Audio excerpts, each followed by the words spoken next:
மாதம் முழுவதும் கர்த்தாவே எங்களுக்கு வேண்டிய தேவைகளை நீ தரணும். எல்லாம் சொல்லி கேட்போமா, இந்த மாதம் முழுவதும் எங்களுக்கு வேண்டிய நல்ல சுகத்தை நீங்க தரணும். எங்க குடும்பத்துக்கு வேண்டிய சமாதானத்தை நீங்க தரணும். எங்க வீட்டுக்கு என்ன தேவையோ அந்த தேவையை நீங்க தரணும். எங்க பிள்ளைகள் படிக்கிற படிப்பை நீங்க பொறுப்பேற்றுக் கொள்ளணும். நீங்க இந்த மாதம் முழுவதும் எங்களை நீங்க நடத்தணும். எல்லாம் ஒப்பு கொடுத்து ஜெபிங்க. உங்களை ஒப்பு கொடுங்க, உங்களை ஒப்பு கொடுங்க, நீங்க ஒப்பு கொடுங்க. எங்க ஊழியத்தை கர்த்தர் ஆசீர்வதிக்கணும். எங்க சபைக்கு வேண்டிய தேவைகளை சந்திக்கணும். எங்க குடும்பத்துக்கு வேண்டிய தேவைகளை சந்திக்கணும். இந்த மாதத்தை உங்க கரத்துல நாங்க ஒப்பு கொடுத்துறோம்பா. இந்த காலையில உங்களை நம்பி நான் வந்திருக்கிறேன்.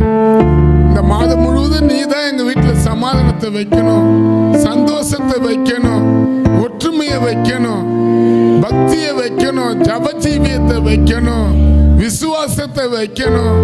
உம்மோட கூட நாங்க நெருங்கி நிக்க உதவி செய்யுங்கப்பா. இந்த மாதம் எங்களை கைவிட்டாதீங்க. இந்த காலையில எங்க மத்தியில வாங்க. இந்த மாசத்துல முழுவதும் நாங்க உங்க கையில எங்களை கொடுத்துடுறோம். நாங்க உங்க முன்னால எங்களை சரண்டர் ஆக்குறோம். உங்க முன்னால எங்களை பணிறோம். நாங்க பணிந்து கொள்றோம், ஒப்பு கொடுக்கிறோம். இயேசுவின் நாமத்தினால் பிதாவே, ஆமென். உட்காரலாமா? கர்த்தருடைய நாமத்துக்கு மகிமை உண்டாவதாக. இந்த மாசம் ஜூலை மாசம் முதல் தேதி, ஜூலை மாசம் முதல் தேதியில தேவன் எனக்கு ஒரு வசனத்தை தந்தாங்க. ஆமென். இந்த வசனத்தோட ஒரு சின்ன பாடல் பாடி வார்த்தைக்கு நேராக போகலாம். கர்த்தருடைய நாம மகிமைக்காக யாத்திராகம் 12ஆம் அதிகாரத்தில் இது எழுதப்பட்டிருக்குது. குறிப்பாக 12ஆம் அதிகாரத்தில் முக்கியமானது மட்டும் நான் சொல்கிறேன். ஆமென். இங்கே சொல்கிறாரு, நீங்கள் இருக்கிற வீட்டில் அந்த ரத்தம் உங்களுக்கு அடையாளமாக இருக்கும். அழுக்கும் வாதை உங்களுக்குள்ள வராத இருக்கும். ஆமென். ஆமென் சொல்லுங்களா? இன்னைக்கு காலையில் உங்கள் ஒவ்வொரு வீட்லேயும் இயேசுவின் ரத்தம் பூசப்படும். அந்த ரத்தத்தில் இருக்கிற வல்லமை அந்த மாசத்துல நீங்க உணர்வீங்க. ஆமென். ஆமாம். நம்ம இதுலேருந்து பார்க்குற வார்த்தை என்னன்னா, இதுலேருந்து ஒரு 3 காரியம் எனக்கு இடைப்பட்டது. 3 காரியம். முதல்ல அவருடைய ரத்தத்தில் இருக்கிற வல்லமை நம்மளுக்கு நீதி செய்யும். ரெண்டாவது, அவருடைய ரத்தத்தில் இருக்கிற வல்லமை நம்மளை பாதுகாத்து கொள்ளும். மூணாவது, அவருடைய ரத்தத்தில் இருக்கிற வல்லமை நம்மளை வெறுமையா விடாது. ஆமென். நம்மளை வெறுமையா விட மாட்டார். 3 காரியம். முதல்ல அவருடைய ரத்தத்தில் இருக்கிற வல்லமை நீதி செய்யும். ரெண்டாவது, அவர் ரத்தத்தில் இருக்கிற வல்லமை நம்மளை பாதுகாத்து கொள்ளும். மூணாவது, அவர் ரத்தத்தில் இருக்கிற வல்லமை நம்மளை வெறுமையா விட மாட்டார். இந்த மாசத்துல நீங்க வெறுமையா இருக்க மாட்டீங்க. ஆமென். இது சொன்னாங்க. இது 3, இது நிறைய காரியம் இருக்குது. இதில் 3 வார்த்தையை மட்டும் இன்னைக்கு காலையில் சுருக்கமாக பேசுறதுக்காக இதை நம்ம தானிக்க போகிறோம். ஆமென். செய்கிறவர் அவர் ரத்தத்தில் நீதி இருக்குது. அதுக்கு தான் இயேசு கிறிஸ்து ரத்தம் சகல பாவத்தையும் நீக்கி நம்மை சுத்திகரிக்கணும். 1 யோவான் 1:7 எழுதப்பட்டிருக்குது. அப்போ எப்படிப்பட்ட அநியாயக்காரராக இருந்தாலும் அவரிடத்துல வந்து முறையிட்டாவ அவர் நம்மளை கழுவி சுத்தப்படுத்துறவாங்கிறாரு. ஆனால் நம்ம அவர்கிட்ட வந்துடணும். ஆமென். அப்போ இங்கே யாத்திராகம் 12ஆம் அதிகாரத்தில் நான் வாசிக்கிற 12ஆம் அதிகாரத்தில் சொல்லப்பட்டிருக்குது. 12 அது கீழே, அதம் பண்ண எகிப்து தேவர்களுக்கு நீதி செலுத்துகிறவர் நானே கர்த்தர். நீதி செலுத்துகிறவர் நானே கர்த்தர்னு சொல்லப்பட்டிருக்குது. அல்லேலூயா. யாத்திராக 12ஆம் அதிகாரத்தில் 12 கீழே சொல்லுது, எகிப்துக்கு அது அதம் பண்ண எகிப்து தேவர்களுக்கு நீதி செலுத்துகிறவர் நானே கர்த்தர். அப்போ அவர் முதல் நம்மளுக்கு நீதி செய்கிற தேவனாகிறார். ஆமென். அல்லேலூயா. இஸ்ரவேல் ஜனங்க 430 வருஷம் பார்வோனுடைய கையில அடிமையா வாழ்ந்தாங்கன்னு எழுதப்பட்டிருக்குது. ஆமென். வேலை வேலை வேலை, கஷ்டம் கஷ்டம் கஷ்டம், எப்போ பார்த்தாலும் வேலை, எப்போ பார்த்தாலும் கஷ்டம், எப்போ பார்த்தாலும் கசப்பான காரியம் அந்த இஸ்ரவேல் ஜனங்களுக்குள்ள காணப்பட்டது. ஆமென். ஒரு மோசையை அனுப்பி அவ்வளோ ஜனங்களை கர்த்தர் அந்த நாளில் விடுதலை ஆக்கினார். ஆமென்.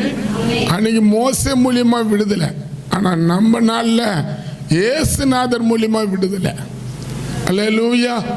மோசே ரத்தத்தை சிந்தல, ஆனால் நம்ம ஆராதிக்கிற இயேசு தன்னுடைய ரத்தத்தை நமக்காக கொடுத்திருக்கிறார். ஆமென். அல்லேலூயா. உண்மையாக இயேசு நம்ம மேன்மை பாராட்டணும். ஒரு துளி ரத்தம் கூட அவர் சரீரத்தில் வைத்து கொள்ளாதபடிக்கு நமக்காக ஆட்டுக்குட்டியை போல அடிக்கப்பட்டார்னு எழுதப்பட்டிருக்குது. அப்போ முதல் அவரே நீதி செய்கிற தேவன். ஆதியாகமம் 16ஆம் அதிகாரத்தில் எழுதப்பட்டிருக்குது. 16:5. அப்போது சாராள் ஆபிரகாமை நோக்கி, எனக்கு நேரிட்ட அநியாயம் உன் மேலே சுமரும், என் அடிமை பெண்ணை உம்முடைய மடியில் கொடுத்தேன், அவள் தன் கர்ப்பவதியானதினால் கண்டு என்னை அற்பமாய் எண்ணுகிறாள். கர்த்தர் எனக்கும் உமக்கும் நடுவில் நின்று நியாயம் தீர்ப்பாராக. கர்த்தர் உனக்கும் எனக்கும் நடுவில் நின்று நியாயம் தீர்ப்பாராகன்னு எழுதப்பட்டிருக்குது. அப்போ நியாயம் செய்வார். அநியாயத்துக்கு தோண போறவர் நம்ம தேவன் இல்லை. நம்ம தேவன் நீதி செய்கிற தேவன்.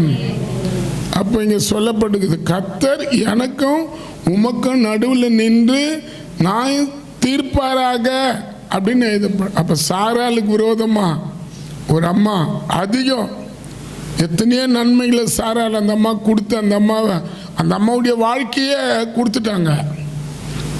ஆனால் அந்த அம்மா சாராளுக்கு விரோதமா எதுவோ பண்ணாங்க. ஆனால் கர்த்தர் அவங்களுக்கு நியாயம் செய்தார். அல்லேலூயா.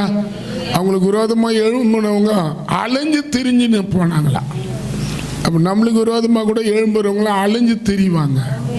ஆமென் சொல்லுங்களா. அல்லேலூயா. உனக்கு விரோதமாக வர மக்களை அலைஞ்சு திரிவாங்க. கர்த்தர் நியாயம் செய்கிறவரு, நீதி செய்கிறவரு. ஆமென். இன்னொரு இடத்துல கூட நீங்கள் பார்த்தீங்கன்னா கர்த்தருடைய நாமம் மகிமைப்படுவதாக. 1 சாமுவேல் 24ஆம் அதிகாரத்தில் எழுதப்பட்டிருக்குது. 24 அதில் 24ஆம் அதிகாரத்தில் 15, கர்த்தர் நியாயாதிபதியாக இருந்து எனக்கும் உமக்கும் நியாயம் தீர்த்து எனக்காக வழக்காடி நான் உம்முடைய கைக்கு தப்பி என்னை விடுவிப்பார் என்றான். அல்லேலூயா. ஆமென் சொல்லுங்களேன். கர்த்தர் நம்மளுக்கு நியாயாதிபதியாக இருப்பார், நம்மளுக்காக வழக்காடுவார். நம்ம அமைதியாக இருந்தால் தான் அவர் வழக்காடுவார். மோசையை பார்த்து கர்த்தர் சொன்னார், நீ சும்மா இரு, இந்த யுத்தம் உன்னுடையது இல்லைன்னாரு. அல்லேலூயா. ஆமாம். இஸ்ரவேல் ஜனங்க எகிப்தில் இருக்கிறவங்கள பார்த்து அலர்னாங்க, பயந்தாங்க. ஆமென். அப்போ ஆண்டவர் சொன்ன ஒரே ஒரு வார்த்தை யாத்திராகம் 14:14 சொல்றாரு, இந்த யுத்தம் உங்களுடையது அல்ல. அல்லேலூயா. நீங்க சும்மா இருங்க, கர்த்தர் உங்களுக்காக யுத்தம் செய்வார்னுக்குது. நான் வேற பைபிளில் பார்த்தேன், அதோடைய அர்த்தம் விளக்கம் நீங்க அமைதியா இருங்க. ஆமென். எந்த டென்ஷனும் எந்த குழப்பத்தையும் வச்சுக்காதீங்க, அமைதியா இருங்க, அமைதியா இருந்துருங்க, சமாதானமா இருந்துருங்க. அல்லேலூயா. கர்த்தர் உங்களுக்காக யுத்தம் பண்ணுவாருன்றார். ஆமென். நம்மளை கூட பின்தொடர்ந்து எத்தனையோ காரியங்கள் மிரட்டின்னு வந்திருக்கலாம். அந்த 6 மாதம் ஒரு பிரச்சனை போனால் இன்னொரு பிரச்சனை நம்மளை தொடர்ந்து துரத்திக்கினே வந்திருக்கலாம். கர்த்தர் சொல்ற, நீ அமைதியாரு. அல்லேலூயா. நீ அமைதியாரு, கர்த்தர் உன்னோட கூட இருக்கிறாரு, உனக்கு அவர் நீதி செய்வார். அப்போ தேவன் நம்மளுக்கு நீதி நியாயத்தை செய்யணும்னா நம்ம வழக்கை நம்ம எடுத்துக்கினா அவர் நியாயம் செய்ய மாட்டார். அல்லேலூயா. ஆமாம், இங்கே சொல்லுது மேலே பாருங்க 12, கர்த்தர் எனக்கும் உமக்கும் நடுவில் நின்று நியாயத்தை விசாரித்து கர்த்தர் தாமே என் காரியத்தை உம்மிடத்தில் நீதியா சரி கட்டுவாராக. உம்முடைய பேர்ல நான் கை போடுவதில்லை. ஆமென். அல்லேலூயா. உன்னை பத்தி நான் எதுவும் பேச மாட்டேன், உன்னை பத்தி எதுவும் நான் பேச மாட்டேன். ஆமென் சொல்லுங்களா. உண்மையா நம்ம ஆண்டவர் நம்ம கிட்ட எதிர்பார்க்குற ஒரே ஒரு காரியம் என்னன்னா, நம்ம அவர்கிட்ட கொடுத்துடணும். அவர்கிட்ட கொடுத்துட்டு நம்மளுக்கு வர எதிர்ப்பு எரிச்சல் மனுஷனுடைய போராட்டத்தை, மனுஷனுடைய போராட்டமும் பிசாசியை கொண்டு தான் வரும். ஆமென். அல்லேலூயா. நம்ம ஆண்டவரோட எவ்வளோ நல்லா வாழ்ந்து அவரை மகிமைப்படுத்த விரும்புகிறோமோ அவ்வளோ மனுஷனை வச்சு நம்ம கடவுள் ஆண்டவரோட கூட வாழக்கூடாத அளவுக்கு பல பிரச்சனையை மனுஷனை வச்சு நம்மளை தாக்குவான். ஆமென்.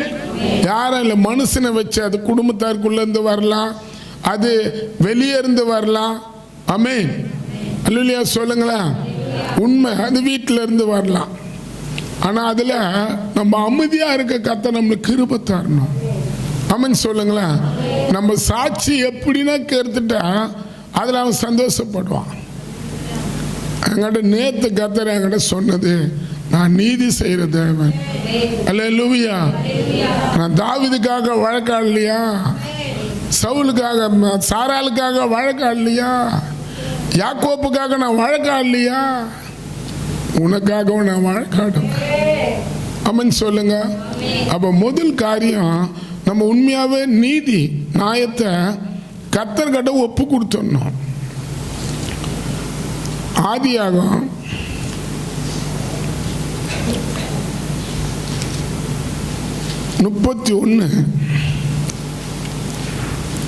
31 அதிகாரத்தில்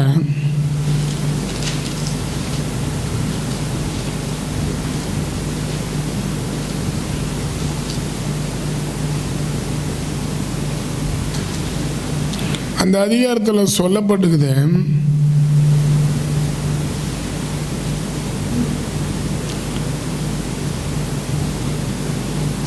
31:51 பின்பு லாபான்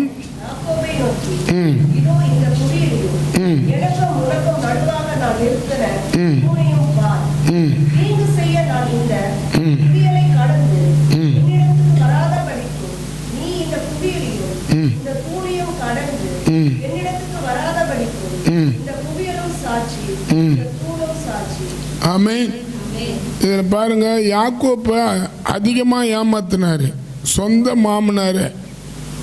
அதுக்கு மேலே பாருங்க 49 அல்லாமல் அவன் நான் ஒருவருக்கு ஒருவர் விட்டு மறைந்த பின்பு என் குமாரத்திகளை துயரப்படுத்தி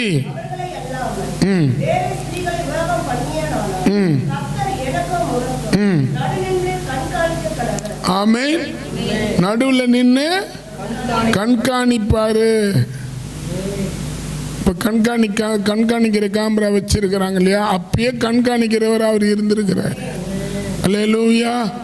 இங்க சொல்றாரு, கர்த்தர் எனக்கும் உனக்கும் நடுவில் நின்று கண்காணிக்க கடவதாக.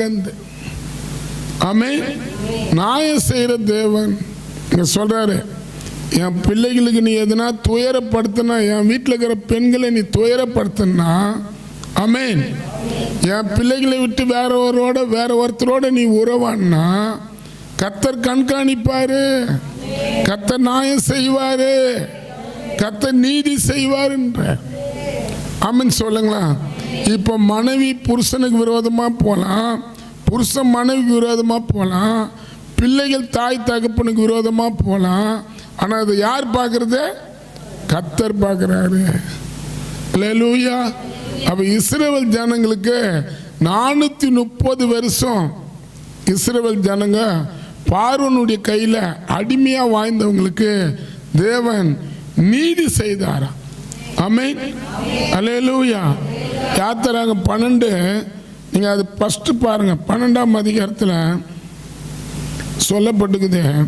12 அந்த ராத்திரியில நான் எகிப்து தேசம் எங்கும் கடந்து போய் எகிப்து தேசத்தில் உள்ள மனிதர்கள் முதல் மிருக ஜீவங்கள் மட்டும் அதம் பண்ணி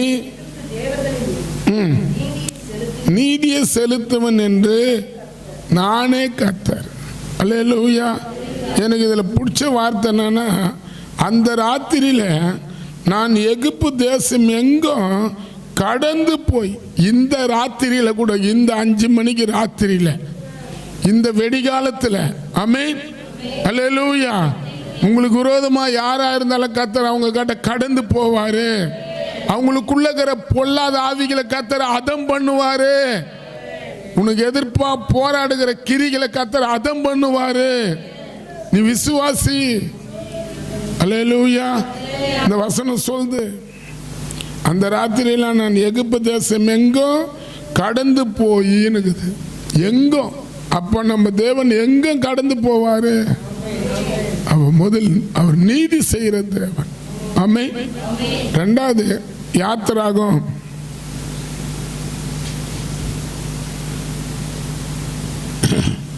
12ஆம் அதிகாரத்தில் இப்ப 13ஆம் வசனத்தை பார்ப்போம். நீங்க இருக்கிற வீட்டிலே அந்த ரத்தம் உங்களுக்கு அடையாளமாய் இருக்கும். அந்த ரத்தத்தை நான் கண்டு உங்களை கடந்து போவேன். நான் எகிப்து தேசத்துல அழிக்கும் போது அழிக்கும் வாதை உங்களுக்குள்ள வராத இருக்கும். ஆமென், அல்லேலூயா. 2வது, அப்போ நம்ம அதம், இப்போ யார் மேல இருக்கிற வியாதியை நம்ம கிட்ட வரும். ஆமென். நம்ம எப்படி சரீரத்தை தண்ணியை வைத்து நம்ம சரீரத்தை, நம்ம மேல இருக்கிற அழுக்கெல்லாம் நம்மளை விட்டு அகற்றி போடுகிறோமோ, அது போல ஒவ்வொரு நாளும் இயேசுவின் ரத்தத்தினால நம்மளை கழுவணும். ஆமென். யார் யார் கழுவுறீங்க? ஒவ்வொரு நாளும் இயேசுவின் ரத்தத்தை சொல்லி நம்மளை ஒப்பு கொடுக்கணும். அப்படி ஒப்பு கொடுக்கும் போது தான் நம்ம சரீரத்துக்கு விரோதமா வர கொள்ள நோய்களை நம்ம கிட்ட வராதபடி அவரு நம்மளுக்கு கிட்ட வரும்போது நம்மளை விட்டு அவர் விலகி போக பண்ணுவார். அந்த 23 கர்த்தர் எகிப்தை அதம் பண்ணுகிறதுக்கு கடந்து வருவார். நிலை மேற்சட்டத்திலையும் வாசலில் 2 அந்த ரத்தத்தை காணும் போது கர்த்தர் சங்காரக்காரன் உங்க வீடுல உங்களை அதம் பண்ணுகிறதுக்கு வர விடாமல் வாசல் படி விலக்கி கடந்து போவான். ஆமென், ஆமென் சொல்லுங்களா. அப்ப உங்களுக்கு விரோதமா வர வியாதிகள் என்ன பண்ணுவாரு? அது மரணத்துக்கு எதுவான காரியமா இருந்தா கூட கர்த்தர் விலகி போக பண்ணுவார். அப்ப 2வது, நம்ம அவர் ரத்தத்தை நம்ம உரிமை பாராட்டணும். அல்லேலூயா. இயேசு கிறிஸ்து ரத்தத்தில் இருக்கிற வல்லமையா நம்ம ஒவ்வொரு நாளும் உரிமை பாராட்டணும். இயேசு கிறிஸ்து ரத்தத்தில் வல்லம் இருக்குது. யார் யார் விசுவாசிக்கிறீங்க? அல்லேலூயா. நம்மளுக்கு போதுமான பாதுகாப்பு இயேசு கிறிஸ்து ரத்தத்தில் இருக்குது. ஆனா அதை நம்ம உச்சரிக்கணும். ஆமென். இயேசுவின் ரத்தம், இயேசுவின் ரத்தம், இயேசுவின் ரத்தம் நம்ம என்ன பண்ணணும்? உச்சரிக்கணும். பாருங்க, வாதைன்றது சாராளுக்கு விரோதமா சாராலிய பாதுகாப்பு. 2வதுன்றது பாதுகாப்பு. நான் சொல்றது பாதுகாப்புன்றது போக்குவரத்துக்கு போறது மட்டும் பாதுகாப்பு இல்லை. நம்ம பரிசுத்தமா வாங்கினா கூட அது ஒரு பாதுகாப்பு தான். பரிசுத்தமா வாங்கினா பாதுகாப்பு தேவை. ஆமென். இங்க பாருங்க, ஆதியாகமம் 12ஆம் அதிகாரத்தில் நீங்க பார்த்தீங்கன்னா 12ஆம் அதிகாரத்தில்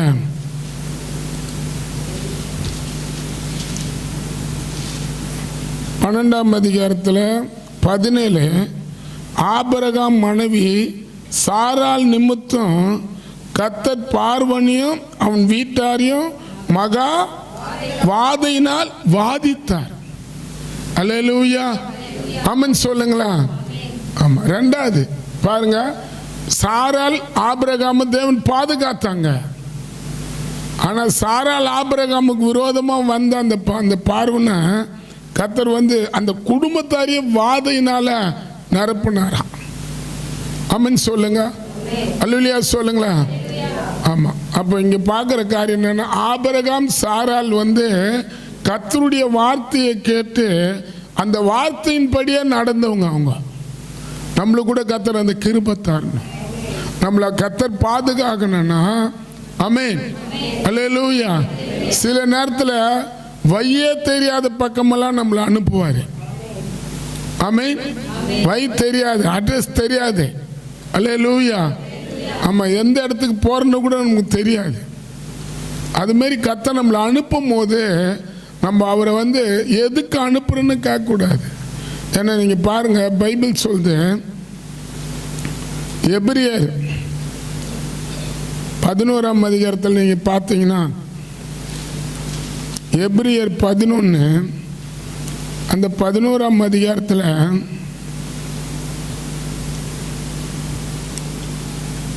11:8 விசுவாசத்தினால் ஆபிரகாம் சுதந்திரமாக பெற்று பெறப்போகிற இடத்துக்கு போகும்படி அழைக்கப்படும் போது கீழ்ப்படிந்து தன் போகும் இடம் என்ன என்று அறியாம புறப்பட்டு போனா. ஆமென். ஆமென் சொல்லுங்களா. அதுதான். அல்லேலூயா சொல்லுங்களா. இப்ப கர்த்தர்லாம் நடத்துறது பார்த்தா வித்தியாசமாகுது. ஆமென். போன வரும்போது நான் மழக்கத்தோட தான் வந்தேன். பாஸ்டர், நீங்க அடுத்த வாரம் பார்த்துக்கலாம், இப்போ வேற யாருன்னா இட்டுன்னு போங்கன்னு வாங்க. வேற யாருன்னா ஒரு இழிச்சவன் வரணும், அவங்கள இட்டுன்னு போகணும். இவங்க மட்டும் வீட்டில் போய் நல்லா தூங்கிட்டு நல்லா இருப்பாங்க. அது இல்லை. ஆமென் சொல்லுங்களா. நல்லா அல்லேலூயா சொல்லுங்களா.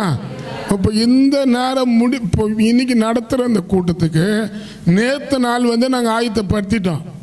ஆனால் இந்த காலையில் வர வரைக்கும் எங்களுக்கு தூக்கமே இல்லை. என் பையனுக்கு தூக்கம் இல்லை, என் பொண்ணுக்கு தூக்கம் இல்லை, எங்கள் சிஸ்டருக்கு தூக்கம் இல்லை. டைமை பார்த்துன்னு இருக்கிறோம். மணினாவது. ஆமென். ஆமென் சொல்லுங்களா. அவன் 3:30 மணிக்கு எழுந்த நல்ல ப்ரேயரில் உட்காந்து ஜெபம் பண்ணோம். எப்படின்னா ஆயத்தமாயிட்டு இங்கே வந்த உடனே தான் நிம்மதியாக வந்தது. சில ஒரு பேருக்கு கர்த்தரே எழுப்புனா கூட அந்த தூக்கத்தில் கணுலாம் கண்டுட்டு, அந்த கணுவில் யார் வந்தாங்க, சோறு கொடுத்தாங்களா, சோறு கொடுக்கலையா, வீட்டுக்கு வந்தாரா வரலையா, எல்லா அட்ரஸ் எல்லாம் தெரிஞ்சுன்னு உட்காரவங்கிறாங்க. ஆமென். ஆமாம். நான் முடிக்கிறேன். மூணாவது ஒரு வார்த்தையை பார்த்து, ஃபஸ்ட்டு அவர் நீதி செய்வார். ரெண்டாவது பாதுகாப்பு. நீங்கள் இன்னொரு இடத்துல கூட அது இருக்குது. ஆதியாக 20ஆம் அதிகாரத்தில் பார்த்தா தெரியும். அந்த இடத்துலையும் சாராளுக்கு விரோதமாக ஒருத்தர் எழும்பி சாராலே தன் பக்கமாக ஈர்த்துக்கிறாரு. ஆனால் கர்த்தரே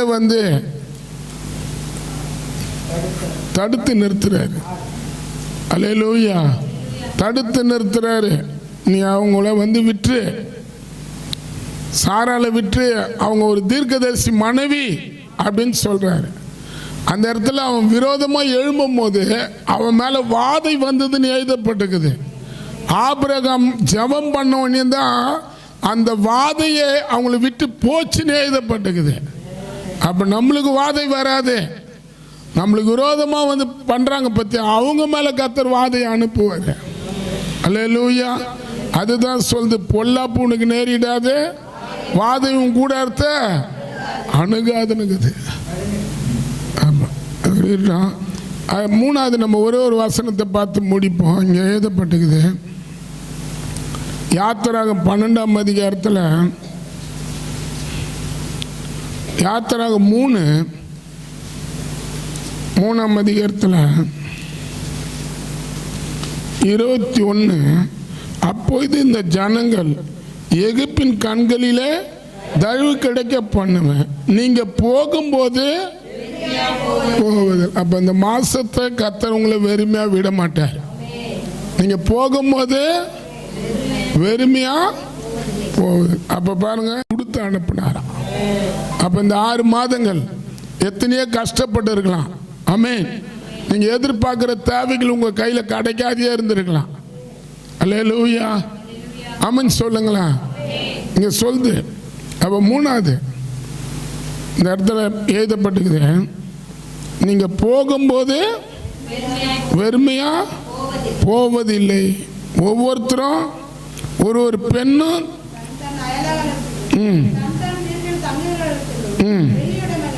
வெள்ளி உடைமையும் பொண்ணு உடைமைகளையும் வஸ்திரங்களையும் கேட்டு வாங்கி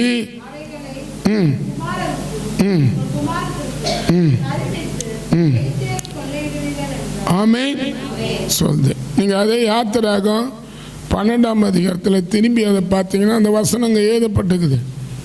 12:33 எகிப்தியர் எல்லோரும்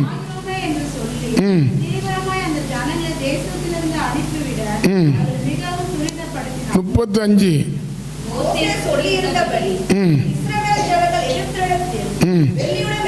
வெள்ளி உடைமையும் பொன்னுடைமையும் வஸ்திரங்களையும் நீங்க கூட கேட்கணும். ஆமென் சொல்லுங்க. மோசே இஸ்ரவேல் ஜனங்களை வெளியே எகிப்திலிருந்து வெளியே கொண்டு போகும்போது வெறுமையா கொண்டு போவே இல்லையா. உங்களை கூட கத்த இந்த மார்ச் இந்த ஜூலை 1 தேதியில இந்த நாள்ல இருந்து அடுத்த மாசம் வரைக்கும் உங்களுக்கு எந்த தேவையா இருந்தாலும் கத்த சந்திக்க போதுமானவராகிறார். உங்களை வெறுமையா விட மாட்டார். ஆனா வெறுமையா விடாத இருக்கணும்னா ஆமென் அவருக்கு ஆராதனை செய்யறதுக்கு நீங்க முக்கியம் கொடுக்கணும். அல்லேலூயா.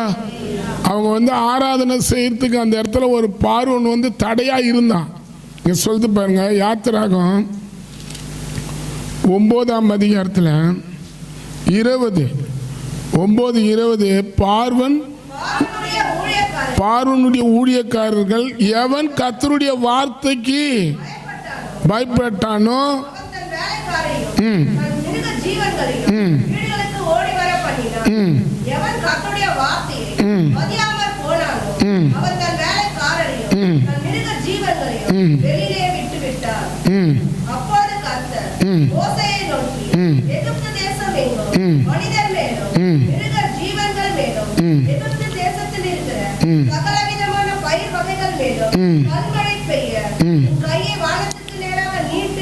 போதும்.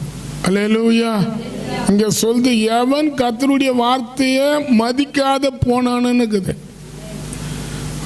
மோசையை வைத்து அதிகாலையில் அடிக்கடிக்கு போயிட்டு ஆராதனைக்கு வர சொல்லு, ஜனங்களை ஆராதனைக்கு அனுப்பு, கர்த்தரை துதிக்கணும், கர்த்தரை மகிமைப்படுத்தணும், கர்த்தருக்கு பலி செலுத்தணும் அப்படின்னு சொல்லி கேட்பாங்க. ஆமென். ஆனா இந்த பார்வனும் இஸ்ரவேல் ஜனங்க பார்வனுக்கு பயந்து ஆராதனையை மதிக்க மாட்டாங்க. பார்வன் ஆராதனைக்கு அனுப்புனா வேலைக்கு ஆள் இல்லைன்னு சொல்லிட்டு அல்லேலூயா ஆராதனைக்குள்ள போயிட்டாங்கன்னா வேலைக்கு ஆள் இல்லாத போயிடுமா. இன்னைக்கு ரொம்ப பேர் அது மாதிரி தான் வேலையை முக்கியப்படுத்த வைப்பான், ஆராதனையை முக்கியப்படுத்த வைக்க மாட்டாங்க. ஆமென் சொல்லுங்க. காலையிலேயே வேலை வந்துட்டு இருக்கோம், இங்கே வேலை அங்கே வேலை அங்கே பிசாசுடைய வேலையை பார்வனுக்குள்ள இருந்து 1 தேதியில் கர்த்தரை துதிச்சு கர்த்தரை மகிமைப்படுத்தி கர்த்தருடைய வார்த்தையை கேட்டுன்னு போனாதானே இந்த மாதம் முழுவதும் நம்மளை வெறுமையா ஆண்டவர் விடாத நடத்துவாரு அப்படின்ற எண்ணத்தை பிசாசு தர மாட்டான். ஆனால் நம்ம தெரிஞ்சுக்கணும். ஆமென் சொல்லுங்களா. நீங்க இந்த புல் பேட்ச் இந்த யாத்திராகம் 7லிருந்து 12 வரைக்கும் நீங்க போனீங்கன்னா என் ஜனங்களை ஆராதனைக்கு அனுப்பு, என் ஜனங்களை இப்போ இன்னைக்கு 1ஆம் தேதி எதுவும் பார்த்தா எல்லா இடமும் நிரம்பி இருக்கணும். ஆமென். இல்லை கொஞ்சம் பேர் தாங்கிறாங்க. அப்போ அது யார் வேலை? 2 காரியம். ஒன்று இப்போ பிள்ளைங்க கூட பாருங்க ஸ்கூலுக்கு போவாங்க. இப்போ பேரண்ட்ஸ் என்ன பண்ணியிருப்பாங்க, காலையில் குழந்தை ஸ்கூலுக்கு போனல இங்கே வந்து உட்காந்துட்டா அதுக்கு தூக்கம் வந்துடும். அதனால் அதை நல்லா பெட்ஷீட் போற்றி முடிஞ்ச அளவுக்கு நல்லா 2 பெட்ஷீட்டு போற்றி கூட கோணியை போல் கட்டிட்டு வீட்டில் வந்திருப்பாங்க. அப்போ அதுக்கு எப்படி கடவுள் மேலே பயபக்தி வரும்? வரேன்றீங்களா? ஆமான்னு சொல்லுங்களா? அல்லேலூயா. இன்னும் வாயை திறக்க மாட்டீங்களா? குழந்தை பெற்றவங்களா அல்லேலூயா சொல்லுங்க பார்க்கலாம். இது விளையாட்டு இல்லை. நீங்கள் இந்த காலையிலேயே தேவனை துதிக்க, தேவனை மகிமைப்படுத்த, தேவன் தான்பா உன் லைஃப்பில் எல்லாமே செய்வார்னு நீ கற்றுக் கொடுக்காத போனால் கர்த்தர் உன்னை கேட்க மாட்டாரா? வந்து இப்போ அந்த ஊழியக்காரனுடைய மனைவி சொல்லுது, என் வீட்டுக்காரர் இறந்துட்டாரு, கடன் வாங்கிட்டு இறந்துட்டாரு, இப்போ அந்த கடனை எங்களால் அடைக்க முடியல, எங்கள் 2 பிள்ளைகளை அந்த கடனுக்காக எங்கள் வீட்டுக்கு வேலை செய்ய கேட்குறாங்கன்னு. அல்லேலூயா. ஆனால் அங்கே சொல்லுது, எலிசா சொல்கிறார், உங்கள்கிட்ட என்ன இருக்குதுன்றாரு. என்கிட்ட 1 குடம் எண்ணெய் இருக்குது, எடுத்துன்னு போ. உங்கள் வீட்டில் அயலகத்தார், உங்கள் அக்கம் பக்கத்தில் இருக்கிறவங்க வீட்டில் இருக்கிறவங்க கட்டலாம் பெரிய பாத்திரத்தை வாங்கி உன் வீட்டில் வச்சு, உன் வீட்டில் உன் கதவை மூடிட்டு உன் பிள்ளைய நீங்களும் சேர்ந்து தேவனிடத்தில் ஜெபிங்க. எது எது வெறுமையாக இருக்குதோ அதை நிரப்புவன்றார். அம்மன் சொல்லுங்க பாருங்க. அவங்க 2 பிள்ளைகளும் அந்த அம்மாவும் 3 பேரும் சேர்ந்து கதவை மூடிட்டு அவங்க ஜெபிக்க எந்தெந்த வெறுமையான பாத்திரங்கள் அந்த வீட்டில் இருந்ததோ கர்த்தர் அத்தனையும் நிரப்புறாரு. அப்போ உங்கள் வீட்டில் கூட வெறுமை இருக்குதா? கடன் நிறைய இருக்குது, வெறுமை இருக்குது. கடன் தான் நிறைய இருக்குது சொல்கிறீங்களா? அப்போ உங்கள் கடத்தை கர்த்தர் எப்படி மாற்றுவார்? உங்கள் கஷ்டத்தை கர்த்தர் எப்படி மாற்றுவார்? உன் பிள்ளைகளும் புருஷனும் மனைவியும் சேர்ந்து இந்த காலையில் எந்த அளவுக்கு நம்ம கடவுளுக்கு முன்பாக அவரை மகிமைப்படுத்துகிறோமோ இந்த மாதம் முழுவதும் ஒரு குறையில்லாத நடத்துகிற வரையும் கேட்குறாரு. நீ வேலையில் சம்பாதிக்கிற வருமானத்தை பார்க்கலாம், நீ வந்து நிற்கிற பத்தியா? அல்லேலூயா. நீ 1 மாதம் முழுவதும் சம்பாதிப்ப, ஆனால் அந்த பணம் உனக்கு பத்தவே பத்தாது.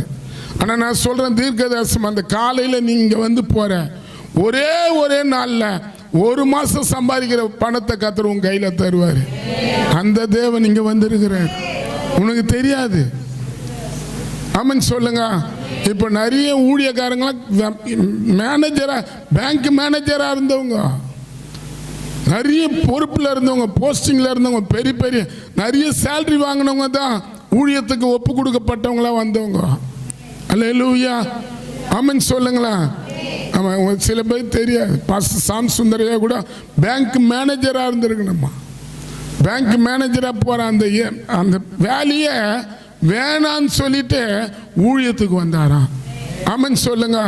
எங்கள் பாஸ்டர் சொல்லுவாங்க, சாம் சுந்தரையா, நான் அந்த வேலையில் முக்கியம் கொடுத்து ஆராதனையை மதிக்காத போயிருந்தா அந்த பேங்க் ஒரு பேங்கை தான் நான் பார்த்துருப்பேன். இன்னைக்கு எத்தனை பேங்க் மேனேஜரை எனக்கு விசுவாசியா கர்த்தர் கொடுத்துருக்கிற தெரியுமா? எத்தனை அதிகாரிகளை எனக்கு விசுவாசியா கர்த்தர் கொடுத்துக்கிறார் தெரியுமா? எங்கள் பாஸ்டர் பேசுவாங்க. இந்த மாதம் தான் எங்கள் பாஸ்டருடைய பிறந்த நாள். அல்லேலூயா. ஆமென் சொல்லுங்களேன். சாம் சுந்தரையா பிறந்த நாள் இந்த மாதம். நான் அதிகம் அவர்கிட்ட கற்றுக்கிறது என்னன்னா, நம்ம ஆண்டவர் முன்னாலே நின்னா போதையா. ஆமென். யாரையும் நீங்கள் பார்க்காதீங்க. இவங்க தருவாங்க, அவங்க தருவாங்க, இவங்க தருவாங்க நீங்கள் நினைக்காதீங்க. நீங்கள் கர்த்தரை மட்டும் பாருங்க. ஆமென் சொல்லுங்க. அல்லேலூயா. 3வது வெறுமையை விட நீங்கள் வேணா எழுதி வச்சிங்க. இதை அந்த அம்மா 2 மகனோட 2 கணவன் இறந்துட்டாங்க, 2 பிள்ளைகளோடு சேர்ந்து கடங்காரர்கள் வந்து கடத்த அந்த அவங்க 2 பிள்ளைகளை பிடிச்சின்னு போகிறதுக்கு வந்து வீட்டை நிற்கிறாங்க. அவங்க எலிசா முன்னால் போய் நிற்கிறாங்க. அல்லேலூயா. நம்ம கூட கடன் கஷ்டம் தீர்னா கர்த்தர் முன்னால் ஆராதனைக்கு முன்னே வந்து நிற்கணும். நம்ம விளையாட்டா நினைக்கக்கூடாது. நம்ம வீட்டில் இருக்கிறவங்களாம் ஸ்டடி இல்லாதையே தான் இருப்பாங்க, மனம் போன போக்கல. ஆனால் நம்ம தான் என்ன பண்ணோம்? இன்னைக்கு என்ன தேதி? ஆமாம், இன்னைக்கு எங்கே கடல் கட்ட நம்ம போனால் தான், பிரார்த்தனை பண்ணால் தான், சாமி முன்னால் போய் விழுந்தா தான், அவரை தேடினா தான் இந்த மாதத்துக்கு வேண்டிய தேவைகளை நம்மளுக்கு தருவார்ன்ற ஒரு பயம் வரணும். பயமே நம்மளுக்கு பிள்ளைகளுக்கு கற்றுத்தராத நீங்கள் ஆமென் சொல்லுங்களா, அல்லேலூயா சொல்லுங்களா. நான் சொல்லி நீங்க செய்யக்கூடாது. நீங்க தான் எங்களுக்கு கதின்னு ஒப்பு கொடுக்குறீங்களோ உங்க வாசல அவர் திறப்பாரு. திறக்கும், எந்த இடத்துல கதவு மூடாது. ஆனா உங்க சுயத்துல அட பரவாயில்ல, இந்த நாளில் மட்டும் நான் நாத்திகமா வந்தா போதாதா, இப்போ வந்தாதான் ஒரு ஆராதனையா அப்படின்னு சொல்லக்கூடாது. அது கர்த்தரை நம்ம கேள்வி கேட்கக்கூடாது. ஆமென். ஜெபம் பண்ணலாமா? ஃபர்ஸ்ட் நான் பார்த்தேன், உண்மையா பார்த்தேன், சில பேர் அடைக்கப்பட்டுக்கிறத நான் பார்த்தேன். என்கிட்ட காயில் காட்டினார், நிறைய பேர் அடைக்கப்பட்டுக்குது. அது நம்ம தேவனுக்கு முன்பாக இஸ்ரவேல் ஜனங்களுடைய பார்வனை அடைச்சிட்டாரு. அல்லேலூயா. ஆனால் மோசே வீட்டில் ஜனங்களை ஆராதனைக்கு அனுப்பு, ஜனங்களை ஆராதனை. நீ மோசையா மாறுவியா? சொல்லுங்களேன். நானே பார்க்குறேன், இந்த 80 வயசு உள்ளவர் மோசே அதிகாலையில் பார்வனுக்கு முன்பாக போய் நிற்கிறாரு. இதுவரை கர்த்தர் சொல்றாரு, நான் அவன் இருதயத்தை கடினப்படுத்துவேன், அவன் உனக்கு செவி தர மாட்டான். அப்ப இவர் கோபம் வருமா வராதா? நீ அவர் இருதயத்தையும் கடினப்படுத்துற, என்னையும் போய் கடல்ல போய் அந்த நைனாரா நாரது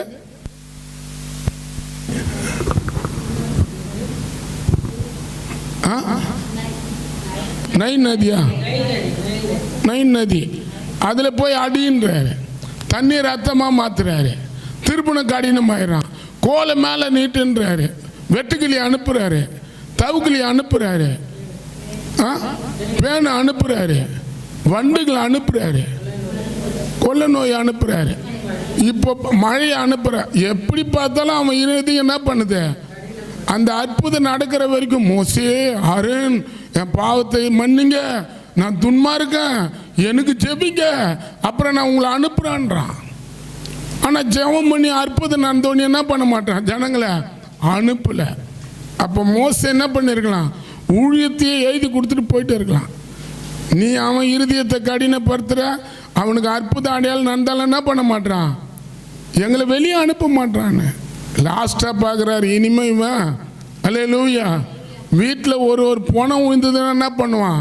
உங்களை அனுப்புவான்னு சொல்லி அந்த ஆண்டவர் அறியாத தெரியாத பேய பிசாசே தெய்வம் சொன்ன ஜனங்களுக்குள்ள ஒரு பெரிய அதை பண்ணாரு. ஒரு வீட்டில் சாவு விழாத வீடு ஒரு வீடும் இல்லை நாங்கள் எழுதப்பட்டுக்குது. இப்பதான் சொல்றான், நீங்க கர்த்தர் ஆராதிக்க அனுப்புங்க. அப்படி இல்லை, நம்மளுக்கு எதனா ஒரு நோய் வரும்போதோ இல்லை எதனா மரணத்துக்கு எதுவான காரியங்கள் வரும்போது அப்போ சொல்றது இல்லை, இயேசுவே என் பிள்ளைகளை காப்பாத்துங்க, என் குடும்பத்தை காப்பாத்துங்கன்னு. நல்லா இருக்கும்போது வரணும். நான் முடிக்கிறேன். ஏன்னா அந்த வசனத்தை பாருங்க, எப்போ ஆராதனை, இப்போ ரொம்ப பேர் எப்போ ஆராதனை முக்கியப்படுத்துவாங்க? வீட்டுக்காரர் உடம்பு சரியில்லாத டாக்டருங்களாம் கைவிடும் போது அப்போ ஒப்பு கொடுப்பாங்க. யாத்திராக 12 அந்த 12ஆம் அதிகாரத்தை நீங்க பாருங்க, எழுதப்பட்டிருக்குது 30.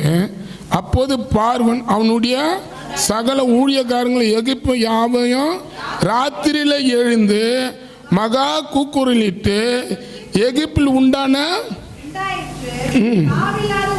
சாவில்லாத ஒரு வீடம் இல்லை. அந்த ராத்திரியில் அவன் மோசே ஆரோனையும் அழைப்பித்து, நீங்கள் இஸ்ரவேல் புத்திரர்களும் எழுந்து என் ஜனங்களை விட்டு ஆமென். எப்ப அனுப்புறான்? ஒரு மரணம் விழ மொத்தம் அனுப்புறான். அப்படி இல்லை. ஆமென் சொல்லுங்க, அல்லேலூயா சொல்லுங்களா. இங்க சொல்லப்பட்டிருக்குது. அதுக்கு அடுத்து சொல்றான், நீங்க போகும்போது என்னை ஆசீர்வதித்து போங்கன்றான். ஆமென். அதுக்கப்புறம் தான் அங்க சொல்லப்பட்டிருக்குது, அவங்க போகும்போது தேவன் அவங்களை வெறுமையா விடாத எகிப்துல இருக்கிற அத்தனை பேர் அவங்களுக்கு அவங்க கண்களில் தழுவு கிடைக்க பண்ணி அவங்களுக்கு வேண்டிய அத்தனையை கொடுத்து எகிப்து தேசத்தை விட்டு அவங்க வெளியே வராங்க. உங்களுக்கு கூட இந்த மாசத்துல என்னென்ன தேவை கர்த்தர் அதெல்லாம் தருவார். உங்க கடத்தை கர்த்தர் மாற்றுவார், உங்க கஷ்டத்தை மாற்றுவார். ஆனா நம்ம குடும்பமா சேர்ந்து கடவுளை மகிமைப்படுத்தணும். ஆமென் சொல்லுங்க. உங்க கையெடுத்து கும்பிடு. நீங்க ஒரு ஆள் மட்டும் அப்படி பண்ணாதீங்க. உங்க வீட்டில் சில பேர் வந்து கடவுளுக்கு ஏற்ற போல இல்லாதவங்களா கூட வாழலாம். ஆனால் உன்னை எதுக்காக வச்சுக்கிறாருன்னா கடவுளுக்கு ஏற்றவங்கள அவங்க வாழணும்னு சொல்லி தான். நீ தாயா தகப்பனா இருப்ப கண்டி எதுவோ நீ அவங்க சொன்னதை கேட்டு அவங்களோட சாய்ந்துட்டு போறதுக்காக உன்னை கர்த்தர் வச்சிருக்க மாட்டார். ஆமென். ஒரு அல்லேலூயா சொல்லுங்களா? நல்ல அல்லேலூயா சொல்லுங்க. ஆமாம், ஜெபம் பண்ணலாம். இயேசுவே 3 காரியம் நம்ம பார்த்தோம். வெறுமையாக விட மாட்டார். நீதி செய்வார், பாதுகாப்பார், வெறுமையா விட மாட்டார்.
வல்லமை உண்டு உண்டு, அற்புத வல்லமை ஆட்டு கூற்றியின் ரத்தத்தினால். வல்லமை உண்டு உண்டு, அற்புத வல்லமை இயேசுவே ரத்தத்தால் ரத்தத்தால் உண்டு உண்டு, அற்புத வல்லமை ஆட்டு கூற்றியின் ரத்தத்தினால். இயேசு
கூடாரத்தை அணுகாதே மகளே,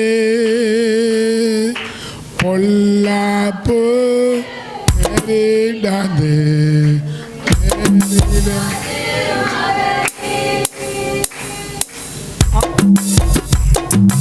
வாதை உன்னன் அணுகாதே மகளே,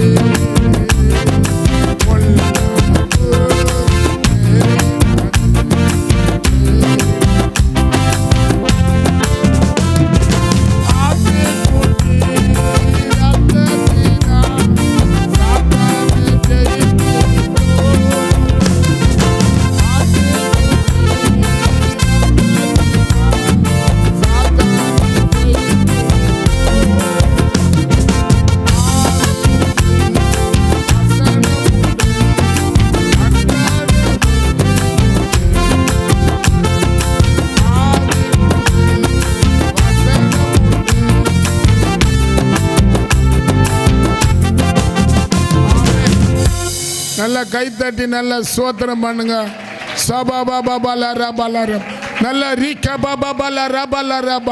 உம்முடைய வல்லமை இயேசு கிறிஸ்து ரத்தத்தில் இருக்கிற வல்லமை எங்களுக்கு நீதி செய்யும். இயேசு கிறிஸ்து ரத்தத்தில் இருக்கிற வல்லமை எங்களை பாதுகாக்கும். இயேசு கிறிஸ்து ரத்தத்தில் இருக்கிற வல்லமை எங்களை வெறுமையா விடாது. இயேசு கிறிஸ்து ரத்தத்தில் இருக்கிற வல்லமை இந்த காலையில் எங்க ஆராதனைக்கு வர ஒவ்வொருத்தர் மேலேயும் தெளிக்கப்படட்டும். இயேசு கிறிஸ்து ரத்தத்தில் இருக்கிற வல்லமை ரத்தத்தை நாங்க தெளிக்கிறோம். ரத்தத்தை தெளிக்கிறோம். எங்க சபைக்கு வர மக்கள் மேல தெளிக்கிறோம். எங்க பட்டணத்துல தெளிக்கிறோம். சென்னையில அந்த ரத்தத்தை தெளிக்கிறோம். ஆட்டுக்குட்டி ரத்தத்தை கையில் எடுப்போம். வாசலிலே ரத்தத்தை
பாஸ்டம்மா வந்து ஜெபத்தை முடிப்பாங்க.